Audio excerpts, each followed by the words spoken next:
This is the final video to fix the Razer Synapse not launching problem on Windows. Are you also facing this issue where Razer Synapse just won't open no matter how many times you click it? You see it running for a second, then it disappears, and it's super frustrating, right? Well, this happens for a few simple reasons.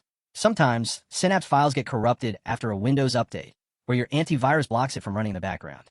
In some cases, older Razer drivers or background services stop Synapse from launching properly. Now, you may have seen many videos on YouTube or posts on Facebook with long, complicated steps, like editing the registry, reinstalling multiple drivers, or running command prompts that make everything confusing.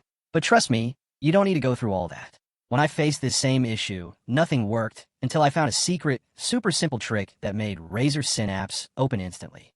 And the best part? It doesn't need any advanced computer knowledge or extra software.